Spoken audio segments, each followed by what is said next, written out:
तो बच्चों मैंने आपके साथ एक्सरसाइज 2 का पूरी तरह से थ्योरी का डिस्कशन कर दिया था आपके साथ। यानी मैंने आपको फोकल डिस्टेंस भी बता दी थी क्या होती है, लेंथ ऑफ फोकल कॉर्ड भी बता दी थी क्या होती है। इसके अलावा पैरामेट्रिक कोऑर्डिनेट्स, कॉर्ड का स्लोप क्या होता है, ये सारी बातों के डिस्कशन के बाद अब मैं आपके साथ उसका एप्लीकेशन स्टार्ट करता हूँ एक्सरसाइज नंबर 2 में। तो एक्सरसाइज नंबर 2 में क्या लिखा हुआ है?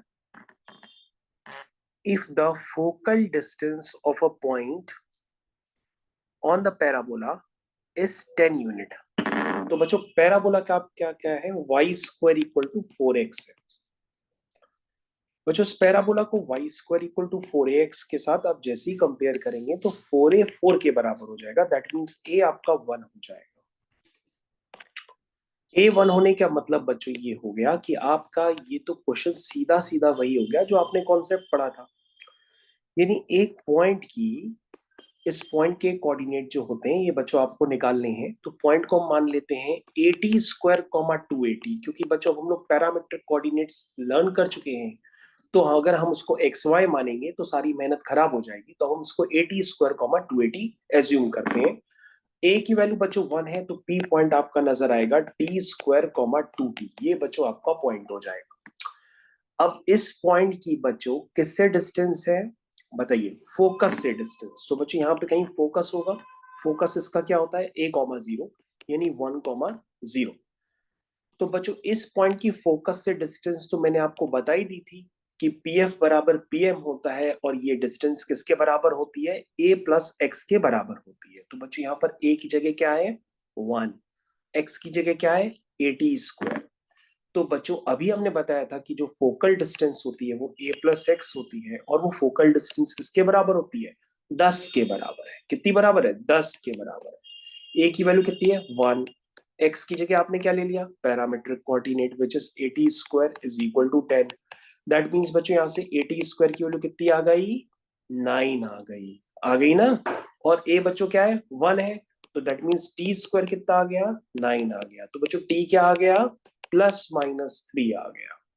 तो इसका मतलब अगर टी आ गया तो बच्चों पॉइंट भी आ गया। इसका मतलब वो पॉइंट ऊपर भी हो सकता था और वो पॉइंट नीचे भी हो सकता था। तो ऊपर वाले पॉइंट को मैंने पी माना था। पी क्या है? T square. तो टी की जगह मैंने बच्चों क्या डाल दिया? 3। और एक दूसरा पॉइंट भी हो सकता था।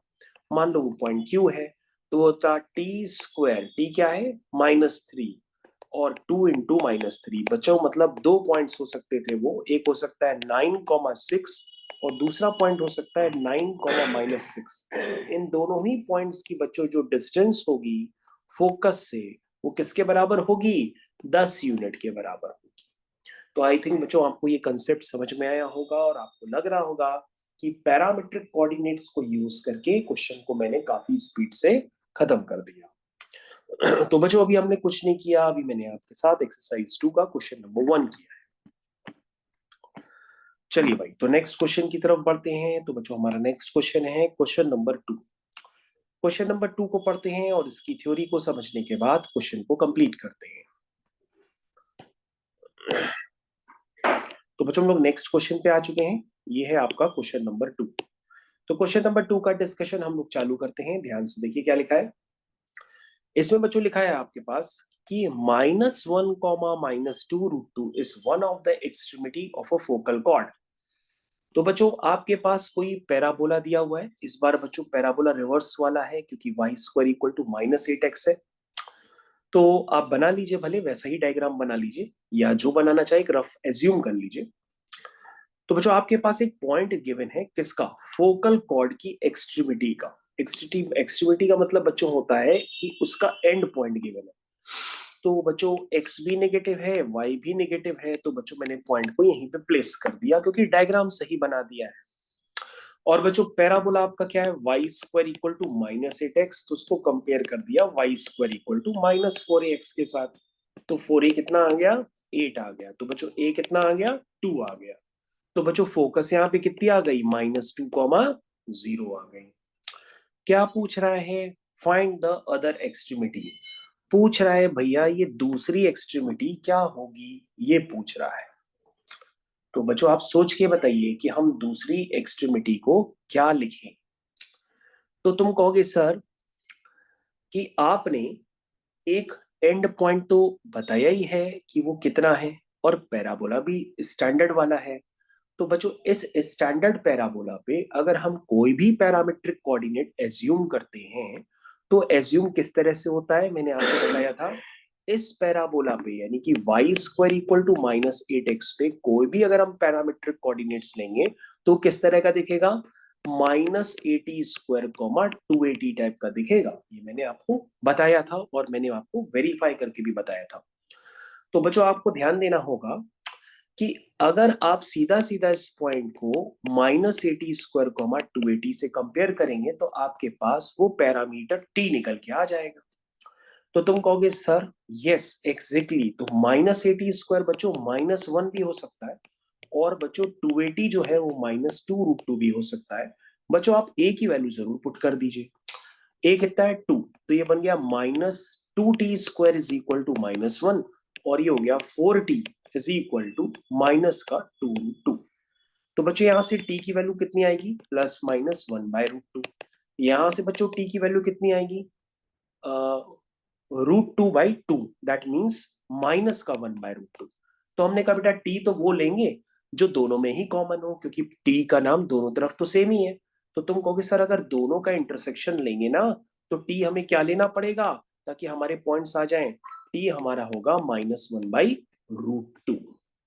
तो तुमने कहा बेटा अगर t तुमको पता पड़ गया है तो दैट मीन्स आप दूसरा एंड पॉइंट्स जरूर निकाल सकते हैं, क्योंकि बच्चों अगर आपने ये पॉइंट P एज्यूम किया है तो ये पॉइंट Q होगा। और मैंने आपको बता दिया है कि भैया अगर आपके पास एक पैरामीट्रिक कोऑर्डिनेट पता है तो दूसरा पैरामीट्रिक कोऑर्डिनेट फोकल कॉर्ड में कैसे लिखते हैं, उनके बीच में क्या रिलेशन होता है, T1 T2 बराबर -1। तो दैट मीन्स बच्चों आपको कोई काम नहीं करना है, आपको इसी गिवन कोऑर्डिनेट में क्या करना होगा, t को -1/t से रिप्लेस करना है। किससे रिप्लेस करना है, t को -1/t से रिप्लेस करना है। क्या ये बात समझ में आई, t को किससे रिप्लेस कर दिया, -1/t से। तो बच्चों आपके पास ये पॉइंट निकल करके आ गया। अब हम इस पॉइंट में क्या करेंगे, t की वैल्यू पुट कर देंगे तो हमारे पास दूसरी एक्सट्रीमिटी आ जाएगी। बताओ बच्चों a की वैल्यू कितनी है 2, टी स्क्वायर का मतलब क्या हुआ, -1/√2 का स्क्वायर, यानी कि बच्चों कितना हो गया 1/2 हो गया। फिर बच्चों -2a कितना है बच्चों 2, और t कितना है बच्चों -1/√2।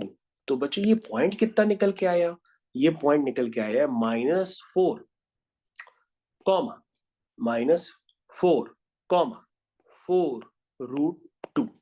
जरा देखिए बच्चों मैंने बिना कुछ किए पैराबोला में फोकल कॉर्ड की एक एक्सट्रीमिटी पता थी, मैंने दूसरी एक्सट्रीमिटी तुरंत निकाल करके आपको दे दी। जरा इस क्वेश्चन को ध्यानपूर्वक देखिए और बिल्कुल याद रखिए कि भाई Y square equal to -4x का पैरामीट्रिक फॉर्म होता है -80 स्क्वायर कॉमा 280। अगर ये आपको पता होगा तो बिल्कुल भी दिक्कत नहीं आएगी, और आपको पैरामीटर्स में हमने रिलेशन बता ही दिया था, T1 T2 बराबर -1, उसको यूज करके आप क्वेश्चन तुरंत सॉल्व कर सकते हैं। तो बच्चों आपको ये क्वेश्चन नंबर 2 अच्छे से समझ में आ गया होगा। अब हम लोग डिस्कशन करते हैं क्वेश्चन नंबर 3 का। तो बच्चों क्वेश्चन नंबर 3 आप पढ़ सकते हैं खुद भी। क्या लिखा है क्वेश्चन नंबर 3 में, उसमें लिखा है, क्वेश्चन नंबर 3 को हमने क्रॉप कर दिया है, अब उसको ढंग से पढ़ें और उनका आंसर बताएं। क्या लिखा हुआ है, PQ is a focal chord of parabola y square equal to 4ax। अरे वाह, ये तो हम लोग पहले से जानते हैं ना, क्योंकि हम लोग ने थ्योरी इतनी ज्यादा पढ़ ली है कि फोकल कॉर्ड बनाने में अब समय ही नहीं लगता है। ये बन गई फोकल कॉर्ड, और फोकल कोऑर्डिनेट्स तो हम लोग जानते ही जानते हैं, अब तो उसमें कोई प्रॉब्लम ही नहीं है कि भैया फोकल कॉर्ड है तो a,0 से पास हो रही होगी, उसका एक पैरामीटर t होता है तो दूसरा -1/t होता है। यानी ये 80 स्क्वायर कॉमा 280 है तो इसी में t को -1/t से रिप्लेस कर दो तो दूसरा बन जाएगा a/t²-2a/t। उसके बाद यहाँ पे दिया है कि उसका वर्टेक्स ओरिजिन पे है, P और Q उसकी फोकल कॉर्ड का नाम है। तो कह रहा है find the locus of the centroid G। Okay प्यारे बच्चों, हमें जिसका भी लोकस निकालना होता है हम उसको क्या मान लेते हैं, एच कॉमा के मान लेते हैं। तो हमने एज्यूम कर लिया कि भाई हमारे पास ट्रायंगल तो है ओपीक्यू, लेकिन हमें इसके सेंट्रॉइड का लोकस निकालना है, तो हम सेंट्रॉइड को क्या मान लेंगे, जी मान लेंगे। क्या मान लेंगे, जी। तो सेंट्रॉइड जिसको हमने जी माना उसके कोऑर्डिनेट जिसका भी लोकस निकालना होता है हम उसको एच कॉमा के एज्यूम करते हैं। तो बच्चों अब हम तो आराम से ये काम कर सकते हैं। हमको जल्दी से बता दो कि यहाँ पर जी पॉइंट यानी कि सेंट्रॉइड की कोऑर्डिनेट हम कैसे लिखते हैं। तो बच्चों सेंट्रॉइड का कोऑर्डिनेट कैसे लिखते हैं, x1 plus x2 plus x3 by 3 comma y1 plus y2 plus y3 by 3। तो बच्चों अगर आप ध्यान से देखेंगे तो 0 plus A T square plus A upon T square upon 3, ये हो गया बच्चों एक्स कोऑर्डिनेट। फिर से देखो y coordinate 0 plus 280 minus 2 upon t upon 3, ये हो गया बच्चों आपका y coordinate. x1 plus x2 plus x3 by 3 comma y1 plus y2 plus y3 by 3। तो बच्चों ये देखो, ये y1, ये y2, ये y3, ये x1, ये x2, ये x3 हो गया। तो बच्चों अगर आपको लोकस निकालना है इसका तो आप इसको h मान लेंगे और इसको k मान लेंगे। तो बेटा ये वाला कोऑर्डिनेट आपका क्या बन जाएगा, h। ये वाला कोऑर्डिनेट आपका क्या बन जाएगा, k। तो बच्चों आपके पास h क्या निकल आएगा, ये निकल के आएगा a times T square plus 1 upon T square. बस ये तो सिंप्लीफिकेशन का खेल है, देखते रहिए। a times T square plus 1 upon T square upon 3, ये बच्चों बन गई इक्वेशन 1। दूसरी इक्वेशन क्या है, उसमें 2a कॉमन ले लो, that means k is equal to 2a times t minus 1 by T upon 3। तो बच्चों ये आपका हो गया h और नीचे आ गया k। अब बच्चों आपको किसी भी तरह से क्या करना होगा, t को एलिमिनेट करना है।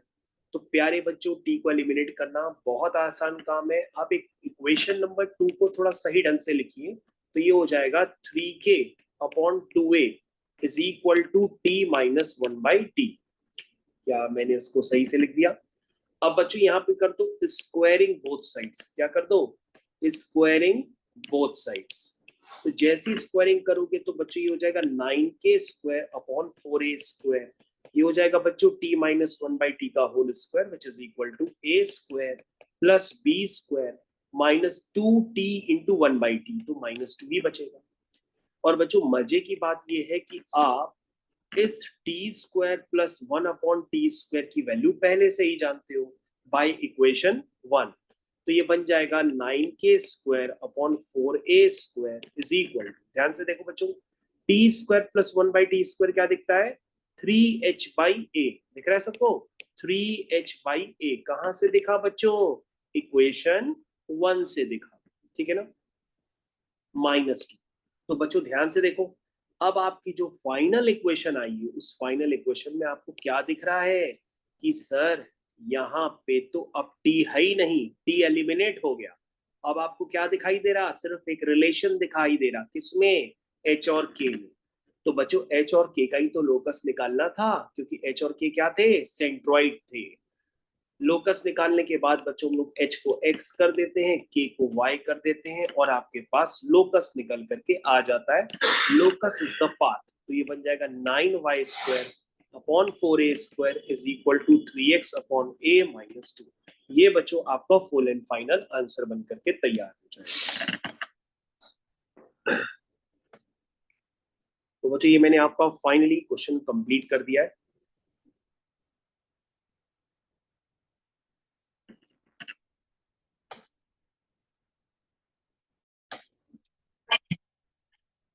तो बच्चों अब जो मैं आपके साथ क्वेश्चन डिस्कस करने जा रहा हूँ वो है क्वेश्चन नंबर 4। और क्वेश्चन नंबर 4 आपको बेहद ध्यान से देखना पड़ेगा वरना ये कम समझ में आएगा। चलिए भाई क्वेश्चन नंबर 4 अब आपकी स्क्रीन के पास आ चुका है। क्या लिखा हुआ है कि यदि आपके पास कोई पैराबोला होता है, यदि आपके पास कोई पैराबोला होता है तो prove that in the parabola the harmonic mean of the intercepts. ध्यान से देखिएगा बच्चों, तो harmonic mean of intercept of any focal cord, तो बच्चों फोकल कॉर्ड तो मैंने आपको बना के दे दी, इसका नाम PQ है और ये a,0 से पास हो रही है। ये पॉइंट है AT स्क्वायर कॉमा 2AT और ये पॉइंट है A/T² कॉमा -2A/T। सबसे पहले बच्चों अगर आपको ये नहीं पता कि हार्मोनिक मीन कैसे निकालते हैं, अर्थमेटिक मीन कैसे निकालते हैं, तो पहले 1 मिनट आप देख लीजिए बच्चों। अगर 3 नंबर्स आपके AP में होते हैं तो आप क्या लिखते हो कि जो B-A होता है वही C-B होता है। दैट मीन्स बच्चों यहाँ से आप B की वैल्यू निकालते हो which is called A+C/2। B is called arithmetic mean of A and C। तो A और C का अर्थमेटिक मीन बच्चों क्या है? B। लेकिन बच्चों आपको ये भी पता होना चाहिए कि अगर 3 नंबर्स आपके HP में हैं, ध्यान से देखिएगा, अगर 3 नंबर्स आपके HP में हैं तो जो नंबर्स HP में होते हैं अगर हम उनका रेसिप्रोकल कर देते हैं तो वो नंबर आ जाते हैं AP में। और यदि ये नंबर AP में है तो बच्चों आपको ये भी पता होना चाहिए कि जो 1/B, 1 सेकंड के लिए यहाँ पेन काम करना बंद कर दिया है। तो बच्चों अगर नंबर्स ये AP में होते हैं तो आप कहेंगे जो 1/B माइनस 1/A होता है वो 1/C माइनस 1/B के बराबर होगा। That means 2/B is equal to 1/A plus 1/C आ जाता है। अगर यहाँ से आप B निकालेंगे तो B आएगा 2AC upon A plus C। तो बच्चों ये इंपॉर्टेंट रिलेशन होता है कि अगर हमारे नंबर्स किस में होते हैं? HP में होते हैं तो उन नंबर्स का जो हार्मोनिक मीन होता है वो होता है 2AC upon A plus C। सारे बच्चों को पता होना चाहिए कि अगर आपको 2 नंबर्स का अर्थमेटिक मीन निकालना है तो हम उनका सम बाई 2 कर देते हैं और 2 नंबर्स का हार्मोनिक मीन निकालना है तो वो हम निकालते हैं 2AC upon A plus C करके। तो बच्चों आपको ध्यान देना होगा, ये जो आपके इंटरसेप्ट है, एक इंटरसेप्ट बच्चों ये है और दूसरा इंटरसेप्ट बच्चों ये है। ये जो इंटरसेप्ट है इसका नाम है A और मान लो इसका नाम है कुछ और, मान लो बच्चों A पहले से भी लिखा हुआ है, इसका नाम मान लो है X और इसका नाम है Y। ये इंटरसेप्ट्स की लेंथ है, एक ऊपर वाली लेंथ को मान लिया X, नीचे वाली लेंथ को मान लिया Y। अब आपको क्या लेना है? ये लेंथ निकालनी है और इन लेंथ का क्या लेना है? हार्मोनिक मीन लेना है। अगर आपने X और Y ये दो नंबर्स का हार्मोनिक मीन लेंगे तो क्या आएगा? 2XY upon X plus Y। और ये हार्मोनिक मीन किसके बराबर होगा? इसकी सेमी लेटस रेक्टम के बराबर। बच्चों पैराबोला की लेटस रेक्टम क्या होती है? 4A होती है। अगर हम इसकी सेमी लेटस रेक्टम करेंगे तो ये किसके बराबर आ जाएगी? 2A के बराबर आ जाएगी। तो बच्चों सबसे पहले आपका इंपॉर्टेंट काम ये होगा कि पहले आप X लेंथ निकालें जो कि यहां से लेकर के यहां तक है, Y लेंथ भी यहां से लेकर के यहां तक है। तो पहले बच्चों X और Y लेंथ आप निकालें। तो अगर सर X लेंथ तो हम निकाल ही लेंगे। हमने कहा कैसे निकालोगे? तो अगर सर X लेंथ होगी स्क्वायर रूट के अंदर AT² माइनस A का whole square plus 2AT minus 0 का होल स्क्वायर। हमने कहा ये तो बहुत अच्छा है, आपने कर लिया। तो सर अगर हम इसको और भी सिंप्लीफाई करेंगे तो उसमें A कॉमन आ जाएगा ब्रैकेट में ही और ये हो जाएगा T² माइनस 1 और ये सर स्क्वायर ही है और सर ये लिखा है 4A² T²। इसको सर और भी सिंप्लीफाई करेंगे तो सर ये हो जाएगा A², ये सर हो जाएगा T² माइनस 1 का होल स्क्वायर और सर ये लिखा है 4A² T²। सर इसमें से A² कॉमन ले लेंगे तो सर A² कॉमन लेंगे तो ये रूट के अंदर नजर आएगा A² टाइम्स T² माइनस 1 का whole square plus 4T²। Sir ऐसा कुछ नजर आएगा। सर A² को बाहर निकाल लेंगे, अंदर बचेगा T² माइनस 1 का होल स्क्वायर और 4T²। तो उसको ओपन कर लेते हैं तो ये आ जाएगा T की पावर 4 प्लस 1 माइनस 2T²। ये बच्चों मैंने T² माइनस 1 का होल स्क्वायर ओपन किया है प्लस 4T²। तो बच्चों अगर आप ये ध्यान से देखेंगे तो ये रूट के अंदर बन गया T² प्लस 1 का होल स्क्वायर, क्योंकि T² प्लस 1 का होल स्क्वायर होगा T की पावर 4 प्लस 1 प्लस 2T² और वही आ रहा है। तो बच्चों ये लेंथ आ जाएगी आपकी A टाइम्स T² प्लस 1। सारे बच्चों को समझ में आ गया होगा, मैंने आपको लेंथ निकाल करके दे दी है। उसी तरह से बच्चों आपको Y लेंथ भी निकालनी पड़ेगी। तो बच्चों जब आप y लेंथ निकालेंगे तो y लेंथ भी आप सिमिलर प्रोसेस से कैलकुलेट कर लेंगे। तो y लेंथ क्या होगी, वो होगी a,0 और a upon T square minus 2a/t के बीच की डिस्टेंस। तो बच्चों इस डिस्टेंस को हम कैसे लिखेंगे, हम लिखेंगे a minus a upon T square का whole square plus 0 minus minus plus हो जाएगा 2a/t का स्क्वायर। सर इसको भी बिल्कुल सिमिलर प्रोसेस से सॉल्व करेंगे। a कॉमन ले लेंगे, अंदर आएगा 1 माइनस 1/t स्क्वायर और पूरे का ही स्क्वायर है, और सर ये हो गया 4a square upon T square. इसको सर फर्दर करेंगे तो ये हो जाएगा a स्क्वायर, सर ये हो जाएगा 1 माइनस 1 अपॉन टी स्क्वायर का होल स्क्वायर प्लस सर ये कितना हो गया 4a square upon T square. तो सर अगर हम इसको सॉल्व करेंगे तो हमारे पास यहाँ पर a स्क्वायर कॉमन आ जाएगा, ब्रैकेट में आएगा 1 माइनस 1 अपॉन टी स्क्वायर का whole square plus 1 upon T square. तो 1 नहीं है 4 अपॉन टी स्क्वायर। इसको बच्चों और भी सिंप्लीफाई करेंगे, a तो बाहर ही निकल के आ गया, ये हो गया 1 प्लस 1 अपॉन टी की power 4 minus 2 upon T square plus 4 upon T square. बच्चों अब आपको y लेंथ भी सिमिलर प्रोसेस से पूरी नजर आने लगी होगी कि ये बन गया 1 प्लस 1 अपॉन टी की power 4 plus 2 upon T square. तो बच्चों ये रूट के अंदर क्या बन गया है, ये रूट के अंदर बन गया 1 प्लस 1 अपॉन टी स्क्वायर का होल स्क्वायर बन गया ना। तो ये लेंथ कितनी आ गई, ये लेंथ आ गई a times 1 plus 1 upon T square निकल के आ गई। और बच्चों वो पहले भी आ चुकी थी, आपको कुछ नहीं करना था, आपको इसी में ही t को माइनस 1/t से रिप्लेस करते तो आपके पास ये लेंथ ऑटोमेटिक निकल के पहले भी आ सकती थी। अब बच्चों आपका x आ गया, y आ गया, अब आपको धीरे से क्या लेना है, x और y का हार्मोनिक मीन। तो बच्चों हार्मोनिक मीन लेने के क्या तरीका बताया कि जो हार्मोनिक मीन होता है बच्चों वो होता है 2xy upon x plus Y. तो सारे बच्चों को अब ये काम खुद से करना पड़ेगा क्योंकि आपको x भी पता है y भी पता है। तो बच्चों ये हो गया 2xy, y बच्चों क्या है वो सिंप्लीफाई होते हो जाएगा T square plus 1 upon T square. ऐसे लिख दिया बच्चों मैंने एलसीएम लेकर के, ये मैंने लिखा है 2xy upon x plus Y. अब बच्चों अपॉन में x प्लस वाई लिखिए जरा, जब आप लिखेंगे तो a पूरे में कॉमन आ जाएगा और ब्रैकेट में आएगा 1 plus 1 upon T square plus 1 plus T square. सारे बच्चे जरा यहाँ पर ध्यान देंगे, अभी भी ये लिखा है 2xy upon x plus Y. तो बच्चों अगर आप ध्यान से देखेंगे तो सारे टर्म सब कैंसिल हो जाएंगे, ठीक है। बच्चों आगे का कैलकुलेशन आपके हवाले है, थोड़ा सा सिंप्लीफाई करेंगे, सिंप्लीफाई करके कंफर्म करिए। हार्मोनिक मीन सारे बच्चों को खुद से लेना है, मैं इस स्टेप को रफ कर रहा हूं। सारे बच्चे यहाँ पे क्या लेंगे, हार्मोनिक मीन लीजिए, y आएगा 2xy upon x plus Y. और बच्चों सिंप्लीफाई करके चेक करिए वो 2a आना चाहिए, सारे बच्चे कंफर्म करें।